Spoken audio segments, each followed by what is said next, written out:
Welcome to the Buddhist Boot Camp podcast. Our intention is to awaken, enlighten, enrich, and inspire a simple and uncomplicated life. Discover the benefits of mindful living with your host, Timber Hawkeye.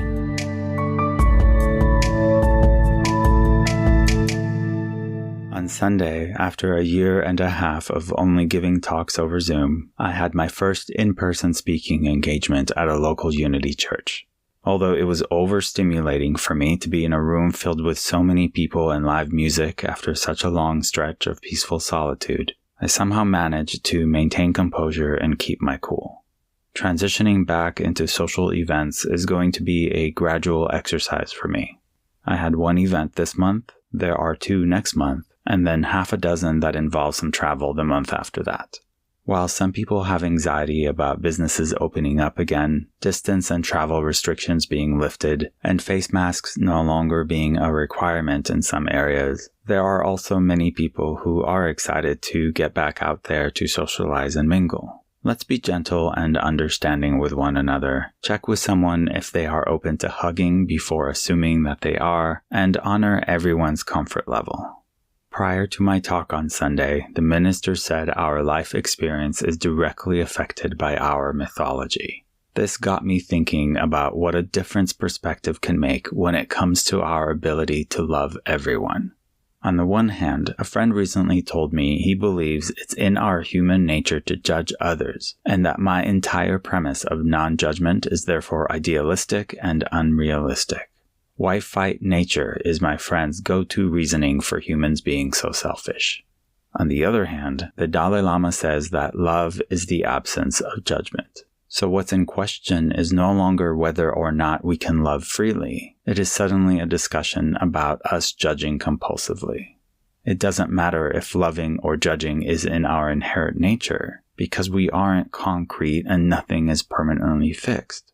Above all else, it's ultimately in our nature to evolve, like all beings. So we are not limited, restricted, or confined by our past. We are shaped by what we decide to do in the present. We are capable of unlearning and turning what has previously been unnatural into a genuine part of who we become. Just as someone who is optimistic and hopeful can turn cynical and resentful, I believe the judgmental can also learn to love, and the selfish can grow selfless. Every time we talk about love, I feel it's important to remember that true love is unconditional. For if love has conditions, then it isn't love at all, it's a transaction. Having said that, however, love can't conquer all, so to speak, for even love can't salvage every relationship. While love has no conditions, relationships can most certainly have them. That's why it's painful but possible to even be madly in love with someone, yet still be better off without them. There's a difference between judging a person and assessing compatibility. But if we learn not to judge anyone, then we can, as the Dalai Lama suggests, love everyone, whether we maintain a relationship with them or not. Our first experience of love is typically by our parents or caregivers, and for many of us, it wasn't unconditional. We received their love when we followed the rules and made them proud, but that love was taken away if we disappointed or embarrassed them. I don't think it's their fault, however, for if they never learned how to be non-judgmental, then we're back to my friend's perspective that it's downright unnatural for them to love us unconditionally. People seldom ask themselves if they are ready to love before they decide to get into a relationship or to have kids. They just want to be loved and simply assume they would be able to love in return. For some, loving comes easily because they aren't judgmental. But for many, judgment comes easily, making love difficult to find.